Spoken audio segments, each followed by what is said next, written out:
विद्यार्थी मित्रांनो, पुन्हा एकदा तुमचं स्वागत आहे विज्ञानच्या एका नवीन व्हिडिओमध्ये.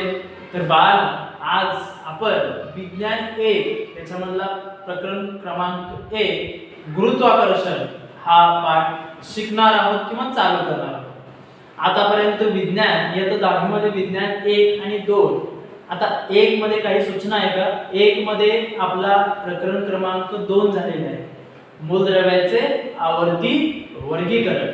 हा प्रकरण तुम्हाला नीट समजला असेल अशी मला खात्री आहे. आणि त्याचबरोबर या प्रकरणावर पाहणं आपले 3 टेस्ट पण झालेले आहेत आणि ती टेस्ट तुम्ही चांगल्या प्रकारे सोडवलेली आहे. ती टेस्ट असू दे या किंवा गेली टेस्ट असू दे, तुम्ही चांगल्या प्रकारे तुमचा प्रतिसाद पाहणं येत आहे, त्याबद्दल तुमचं कौतुक. आणि त्याचबरोबर तुम्ही सर्व टेस्ट चांगल्या प्रकारे, सर्व अभ्यास चांगल्या प्रकारे करत आहात, हस्ताक्षर तुमचं सुधरत आहे आणि मांडणी पण चांगल्या प्रकारे होत आहे. कारण इथं पेपर तुम्ही सेंड केला तर आम्ही काय तसं ठेवत नाही, ते बघतो कोण सोडवत नाही, ते कोण ऑनलाईन आहे का नाही, या सगळ्या गोष्टी पाहिल्या जातात बाळा. आणि त्यानुसार तुमचं जे सगळ्या गोष्टी आहेत ते चेक केले जातात, तपासले जातात. आणि तुमचा प्रतिसाद चांगला आहे, तुम्ही हस्ताक्षर चांगलं करताना मांडणी चांगली करत आहात. आणि अशाच प्रकारे ती प्रत्येक टेस्ट तुम्हाला क्लासमध्ये असू दे, शाळेमध्ये असू दे आणि बोर्डाला असाच पेपर तुम्हाला सोपा जाईल, जेव्हा ह्या प्रत्येक गोष्टी तुम्ही फॉलो करशील आणि पूर्ण करशील. ठीक आहे. तर मी सांगत होतो की आवर्ती मूलद्रव्याच्या आवर्ती प्रकरण क्रमांक 2 हा पाठ 1 मधला संपून गेलेला आहे. टेस्ट पण झालेले आहे, चांगल्या प्रकारे आपण त्याला पूर्णपणे कंप्लीट केलेला आहे. त्याच्यामध्ये जरी तुम्हाला प्रॉब्लेम असेल तरी तुम्ही मला विचारू शकता. ठीक आहे. हा पहिला प्रकरण आपला होता. आता दुसरी गोष्ट विज्ञान 2 च्या बाबतीत की पहिला प्रकरण आपला पूर्णपणे झालेला आहे आणि त्याच्यावर 2 टेस्ट झालेले आहेत. प्रत्येक प्रकरणावर याच्या पुढचे येणारा मी आता सांगत आहे, प्रत्येक प्रकरणावर 3 टेस्ट होती. किती टेस्ट होती बाळांनो? 3 टेस्ट. 3 टेस्ट 20-20 मार्काची होती. किती मार्काची? 20-20 मार्काची. 3 टेस्ट होईल 20-20 मार्काची. म्हणजे प्रत्येक टॉपिकवर 60 मार्काची टेस्ट होईल. प्रत्येक टॉपिकवर 60 मार्काची काय होईल? टेस्ट होईल. आणि त्यामध्ये टॉपिक तुमचं परफेक्ट होईल. म्हणून मी पेज नंबर वाईज देतो, कारण ते तुमच्या समोरून जावं, तुमच्या नजरेच्या समोरून ते प्रकरण पुन्हा जावं. म्हणून हे त्याचा उद्देश तोच असतो. ठीक आहे. म्हणजे ते परफेक्ट होऊन जातं टॉपिक तुमचा. बरोबर आहे ना? 60 मार्क म्हणजे काय चेष्टा नाही. 60 म्हणजे तुमचं एक पेपर कंप्लीट झाला. त्याच्यामध्ये एक पेपर विज्ञानचा 40 मार्काचा असतो, हे तरी 60 मार्काचा. ठीक आहे. मंडळावर तुम्हाला टेन्शन नाही. मंडळावर म्हणून विज्ञान 2 मध्ये पहिल्या प्रकरणाचे 2च टेस्ट झाले. बरोबर ना? गेल्या वेळी तुम्ही चांगली टेस्ट दिला, अतिशय चांगला रिस्पॉन्स तुमचा आहे. ठीक आहे. असाच रिस्पॉन्स राहून प्रत्येक टेस्ट देतात आणि चांगल्या प्रकारे देतात. ठीक आहे. तर एक टेस्ट बाकी आहे विज्ञान 2 च्या पहिल्या प्रकरणामध्ये, ती लवकरच होईल. जे राहिलेले पेजवर, म्हणून अभ्यासाला सुरुवात करा, लवकरच होईल. म्हणतो मी चालूच मी घेणारच आहे लवकर ते, म्हणून त्याची तयारी ठेवा, वाचून ठेवा. हे फक्त आपला व्हिडिओ बघून समजावून घ्यायचं आहे. ठीक आहे. तर ते एक टॉपिक आपला झालाय.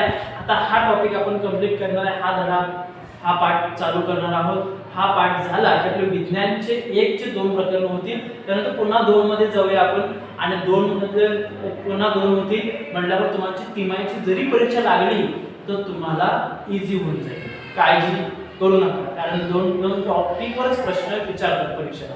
ठीक आहे. आणि आता कोरोनाचा प्रभाव बघता की अभ्यासक्रम पण बाळा तुमचं कमी होणार आहे. अभ्यासक्रम पण काय होणार आहे? कमी होणार आहे. म्हणून तुमच्यासाठी आनंदाची बातमी आहे की अभ्यासक्रम कमी झाला, मार्क जास्त घेता येतात. म्हणून तयारीला लागा आतापासूनच बोर्डाच्या. ठीक आहे. तर आपण काय करूया, वेळ न घालवता हा गुरुत्वाकर्षणाचा जो पाठ आहे चालू करूया. गुरुत्वाकर्षणाचा हा जो पाठ आहे चालू करूया. सर्वांनी मला विचारलं होतं की विज्ञान 1 सर चालू करताना असताना तुम्ही 2च का घेतला पहिला? पण 2 काय आहे, थोडासा अवघड होता. 2 थोडासा समजण्यासारखा अवघड होता. तो थोडा पहिला घेतलेला आहे आणि तो तुम्हाला सोपं वाटत असेल कारण त्याच्यावर टेस्ट झाले आहे. आता 1 बघूया. 1 हा अतिशय सोपा असा प्रकरण गुरुत्वाकर्षण हा दिलेला आहे. प्रकरण क्रमांक 1 विज्ञान भाग 1 गुरुत्वाकर्षण. तुम्हाला सर्वांनाच माहिती आहे की गुरुत्वाकर्षण काय आहे आणि गुरुत्वाकर्षण बल काय आहे. गुरुत्वाकर्षण हा काय आहे बाळांनो? एक बल आहे. बल ज्याला फोर्स म्हणतो. काय म्हणतो त्याला? फोर्स. म्हणजे विज्ञानच्या भाषेमध्ये त्याला फोर्स म्हणतो. सेमीच्या इंग्लिशच्या भाषेमध्ये किंवा इंग्लिशच्या भाषेमध्ये फोर्स म्हणतो. ठीक आहे. आता गुरुत्वाकर्षण बघा की एखादा असा बल, असा फोर्स की पृथ्वी काय करते, असा बल, पृथ्वीकडे एक असा बल आहे की पृथ्वी काय करते, प्रत्येक वस्तूला स्वतःकडे आकर्षित करते. पृथ्वी काय करते, पृथ्वीकडे एक असा बल आहे, असा एक फोर्स आहे की ती काय करते, प्रत्येक वस्तूला आपल्याकडे स्वतःकडे आकर्षित करायला लावते, अट्रॅक्ट करायला लावते. बरोबर. म्हणून तुम्हाला एक उदाहरण देतो. ठीक आहे. आता पृथ्वीवरच नाही, हा बल पृथ्वीवरच नाही तर अवकाशामध्ये पण लागू होतो. पृथ्वीवरच नाही तर अवकाशामध्ये. क्रिकेटचा सामना चालू आहे, फलंदाजी होत आहे, एकानं मारला षटकार आणि षटकार मारला तो चेंडू हवेतच जातो का, नाही, तो खाली येतो. का खाली यायला, गुरुत्वाकर्षण बल आहे. एखादी वस्तू तुम्ही असं धरलेला आहे, पेन आहे, हा खाली सोडला तरी खाली जाते. मग ते विचार केला का, आपल्याला माहिती आहे खालीच जाते, त्याच्यात काय नाही, पण ते गुरुत्वाकर्षण बल त्याला अट्रॅक्ट करतो. काय आहे तिथं, गुरुत्वाकर्षण बल अट्रॅक्ट करतो. प्रत्येक वस्तू असं सोडली हवेत ती खालीच पडणार. हे फक्त पृथ्वीवर आहे. हे फक्त काय आहे, पृथ्वीच्या बाबतीत पृथ्वीवर होत असतं, कारण पृथ्वीवर जास्तीत जास्त गुरुत्वाकर्षण बल आहे. आणि पृथ्वीच्या बाहेर इतर ग्रहावर, चंद्रावर गुरुत्वाकर्षण बल आहे, पण तो काय आहे, अतिशय कमी आहे. अतिशय काय आहे, तो कमी आहे. अतिशय काय बाळांनो, कमी आहे. पृथ्वीवर जास्त आहे. म्हणून तुम्ही चंद्रामध्ये स्पेस मिशनला गेलेले असतात, उपक्रमला गेलेले असतात, अंतराळवीर गेलेले असतात, त्याच्यामुळे तुम्ही बघितला त्या स्पेसक्राफ्टमध्ये की वस्तू काय होतात, तरंगत असतात. का तरंगत असतात, गुरुत्वाकर्षण बल कमी आहे पण कमी आहे. म्हणजे प्रत्येक वस्तू तिथे काय करतात, तरंगत असतात हवेमध्ये. बरोबर. जे सॅटेलाइट फिरत असतात ते सोलर एनर्जीवर पण फिरत असतात किंवा ग्रह फिरत असतात. ग्रह जे फिरत असतात ते गुरुत्वाकर्षण बलामुळे. ग्रह कशामुळे फिरत आहेत, गुरुत्वाकर्षण बलामुळेच फिरत आहेत. काल म्हणजे पृथ्वीकडनं एखादी वस्तू जर बाहेर निघाली तर त्याला गुरुत्वाकर्षण बल धरून ठेवतं आणि तो गुरुत्वाकर्षण बलाला जो मात करेल ते पृथ्वीची कक्षा सोडत असतो. बरोबर. तर हे आहे गुरुत्वीय बलाबद्दल थोडक्यात माहिती. हे आहे काय आहे, गुरुत्वीय बलाबद्दल बाळांनो थोडक्यात माहिती. तर बघूया या पाठामध्ये जी प्रस्तावना आहे, इंट्रोडक्शन आहे, त्यामध्ये काय सांगते. पहिला मुद्दा आहे, गुरुत्वाकर्षण बल हे वैश्विक बल आहे.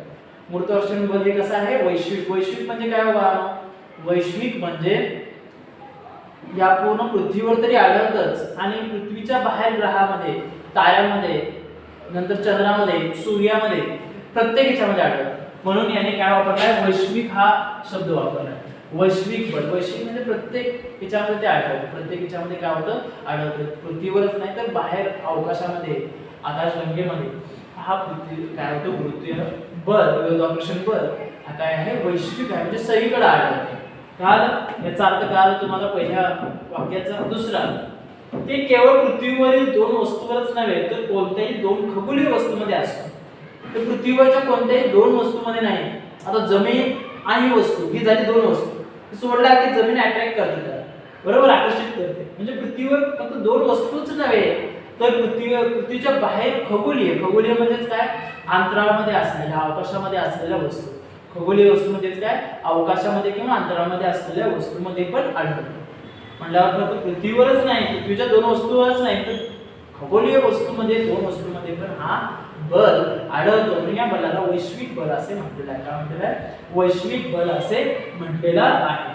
हा झाला तुमचा दुसरा मुद्दा. हा किती झाला, दुसरा मुद्दा. तिसरा, गुरुत्वाकर्षणाचा शोध आयझॅक न्यूटन यांनी लावला. Isaac Newton, sir Isaac Newton यांनी लावलेला आहे. गुरुत्वाकर्षण बलाचा शोध कोण लावलेला आहे, सर आयझॅक न्यूटन. तुम्हाला आयझॅक न्यूटन माहिती आहे, आता 9वीला तुम्ही शिकलेला आहे. हा एक सुप्रसिद्ध असा विज्ञान जगतातला एक सायंटिस्ट आहे, शास्त्रज्ञ आहे की त्यानं गतीचे 3 समीकरण मांडले. गतीचे 3 समीकरण जे मांडले, जे मागील येथे तुम्ही शिकला आहे, वेग आणि काल संबंध, विस्थापन आणि काल संबंध, हे आपण जे बघितलं 3 समीकरण हे न्यूटनच मांडले होते. पण या इयत्ता 10वी मध्ये न्यूटनचा गुरुत्वाकर्षणाचा नियम आपण पाहणार आहोत. म्हणून याचा शोध कोण लावलेला आहे, न्यूटननं. म्हणजे न्यूटनचा गुरुत्वाकर्षणाचा नियम अतिशय मोस्ट आयएमपी विज्ञान 1 मधला हा प्रश्न आपण लवकरच हा व्हिडिओ तुमच्या समोर येईल. न्यूटनचा गतिविषय नाही, न्यूटनचा गुरुत्वाकर्षणाचा सिद्धांत हे लवकरच तुमच्या समोर येईल. अतिशय महत्त्वाचं हा शोध, गुरुत्वाकर्षणाचा शोध हा न्यूटननं लावला, हे तिथं लक्षात करून घ्या. तिसरं बघा कसा शोध लावला. आता हा न्यूटनने लावला, कसा शोध लावला बघा. झाडावरून पडणाऱ्या सफरचंदांच्या निरीक्षणावर या बलाचा शोध लागला. झाडावरून पडणाऱ्या सफरचंदाचे जे सफरचंद आहे त्याच्या निरीक्षणावर या बलाचा शोध लागला. म्हणजे न्यूटन हा एका झाडाखाली विश्रांतीसाठी झोपला होता आणि झोपत असताना तर एक सफरचंद झाडावरून खाली पडलं आणि त्यावरून त्यानं हा निरीक्षण चालू केलं, वितर्क चालू केलं आणि हा त्याचा विचार एक विज्ञान जगताला नवीन दिशा देणारा होता आणि त्यानंतर गुरुत्वाकर्षणाचा शोध लागला. बघा, म्हणजे झाडावरून पडणाऱ्या सफरचंदाच्या निरीक्षणावरून या बलाचा त्यांनी शोध लावला असे आपल्याला इथं काय होतं समजतं किंवा कळतं. ठीक आहे. आता 14 नंबर 5वा, सर्व सफरचंद क्षितिज लंब दिशेने खाली पडतात. क्षितिज लंब दिशेने म्हणजेच काय, सरळ रेषा. सफरचंद असं डायरेक्ट तो खाली पडला. क्षितिज लंब म्हणजे सरळ रेषा, क्षितिज लंब म्हणजे सरळ रेषा. काय असं दोडके खात कधी बघितलाय? सफरचंद खाली पडलाय या दगड खाली पडलाय असा दोडके खात यायला लागलाय नाही, तिथे काय चमत्कार जादू काय नसतं. ठीक आहे. म्हणजे क्षितिज लंब म्हणजे काय, सरळ दिशेत ते खाली पडतो. सफरचंद काय होतं, सरळ दिशेत खाली पडला. क्षितिज समान दिशेने जात नाही. क्षितिज समान म्हणजे सरळ लंब दिशेत, लंब दिशा म्हणजे अशी खाली, लंब दिशा म्हणजे खाली, क्षितिज समान म्हणजे अशी आडवी पडल्यावर आडवं गेलेलं बघितलंय का सफरचंद कधी? हा, दगड असं सोडला आणि आडवं असं गेलेलं बघितलंय नाही. ठीक आहे. म्हणल्यावर क्षितिज लंब म्हणजे असं सरळ रेषेत ते खाली पडतं, ते समान क्षितिज लंब समान दिशेने जात नाही, पुढे असं चालतं. याचा विचार कोण करू लागला? न्यूटन करू लागला की ते सफरचंद क्षितिज लंब दिशेलाच का पडले, ते क्षितिज समान दिशेला का गेले नाही, ते आडव्या दिशेने का गेले नाही, याचा विचार तो करू लागला. हा झाला तुमचा 5वा नंबर. 6वा, पृथ्वी सर्व वस्तू म्हणजे इथं त्याने सफरचंद गृहीत धरलेला आहे. पृथ्वी सर्व वस्तू, फक्त सफरचंद नाही बाकी सगळ्या वस्तू मी घ्यायचे देते, सर्व वस्तू आकर्षित करते हे त्याच्या लक्षात आले. पृथ्वी काय करते, सफरचंदच नव्हे प्रत्येक वस्तू स्वतःकडे आकर्षित करते हे त्याच्या लक्षात आले. या 6व्या मुद्द्यामध्ये आपल्याला कळतं. पण इथं त्याने सफरचंदचं उदाहरण दिलेलं आहे म्हणून मी ब्रॅकेटमध्ये कंसामध्ये काय लिहिलेलं आहे, तिथं सफरचंद असे लिहिलेलं आहे. 7वा, आकर्षण बलाची दिशा पृथ्वीच्या केंद्रकाकडे असते. आकर्षण बल म्हणजे हा आकर्षण जो बल आहे म्हणजे गुरुत्वीय बल आहे कुठे आहे, पृथ्वीच्या केंद्रकाकडे आहे. पृथ्वीच्या कुठे आहे, केंद्रकामध्ये. बरोबर, रेडियस ज्याला म्हणतो केंद्रकामध्ये, सेंटरमध्ये, त्याला सेंटर म्हणतो त्याला. बरोबर, पृथ्वीच्या केंद्रकामध्ये आहे. म्हणजे मी असा हा पेन सोडला तर पृथ्वी केंद्रकाकडे त्याला आकर्षित करते. कुठे आकर्षित करते, केंद्रकाकडे. एखादा चेंडू वरती गेला, एखादा दगड टाकला तर ते एका विशिष्ट हाईट वर जातो, उंचीवर जातो आणि खाली पडतं. म्हणजे पृथ्वी काय करते, आपल्या सेंटरनुसार त्याला आपल्या स्वतःकडे आकर्षित करते, केंद्राकडून त्याला आकर्षित करते. कितीही मोठी ती वस्तू असू दे त्याला आकर्षित स्वतःकडे ती करत असते. कळलं? हा टर्म. त्यानंतर 7वा मुद्दा. 8वा, सफरचंद आणि पृथ्वीच्या केंद्राची दिशा क्षितिज लंब असल्याने क्षितिज लंब दिशेने खाली पडते. आता हा याचं उत्तर मिळालं. क्षितिज लंब दिशेने का खाली पडते, तर सफरचंद आणि पृथ्वीच्या केंद्राची दिशा, आता हा सफरचंद खाली पडत आहे आणि पृथ्वीच्या केंद्राची दिशा, हा पृथ्वीचं जर केंद्र असेल म्हणून हा जो हे आहे सफरचंद क्षितिज लंब दिशेने खाली पडतो. कारण केंद्राने त्याला अट्रॅक्ट केलं, केंद्राने काय केलं, या वस्तूला अट्रॅक्ट केलं, या सफरचंदने अट्रॅक्ट केलं स्वतःकडे आणि क्षितिज लंब दिशेने अट्रॅक्ट केलं म्हणून ही वस्तू काय होते, क्षितिज लंब दिशेत काय होतं, ती खाली पडते. क्षितिज लंब दिशेत काय होते, ती खाली पडायला सुरुवात होते. हा 8व्या मुद्द्यावरून आपल्याला समजतं. 9वा, त्याने विचार केला वेगवेगळ्या उंचीवर असलेल्या सफरचंदावर. त्याने विचार केलं, हे तर झालं सफरचंदाच्या बाबतीत. त्याने विचार केला वेगवेगळ्या उंचीवर असलेल्या सफरचंदावर. म्हणजे हा सफरचंद जर झाड बारका असेल, त्याच्यापेक्षा मोठं झाड असेल किंवा बल प्रयुक्त होत आहे तर त्याच्या अधिक उंचीवर असणाऱ्या, त्याच्यावर होणार नाही का, त्याच्यावर पण होणार असा विचार त्यानं केलेला आहे. म्हणल्यावर कमी उंची असून दे, जास्त असून दे, त्याच्याशी जास्त असून दे, प्रत्येक वस्तूवर हा गुरुत्वाकर्षण बल प्रयुक्त होत असतो असं यावरून ठरतं, असं यावरून दिसून येतं. काल हे झालं कितवा मुद्दा, 9वा. हा कितवा मुद्दा, 9वा. तसेच चंद्रासारख्या, हे झालं पृथ्वीवर. आता बाहेर जाऊ, बाहेर म्हणजे आपण इथनं बाहेर जायचं.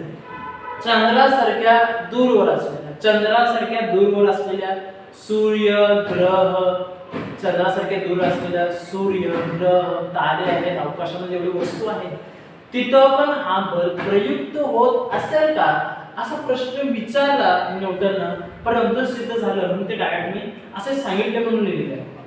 म्हणजे चंद्र, सूर्य, ग्रह, तारे या प्रत्येक याच्यावर हा गुरुत्वाकर्षण बल लागू होत आहे, पण एवढंच का की पृथ्वीच्या बाहेर ते कमी आहे आणि पृथ्वीच्या आत ते जास्त आहे.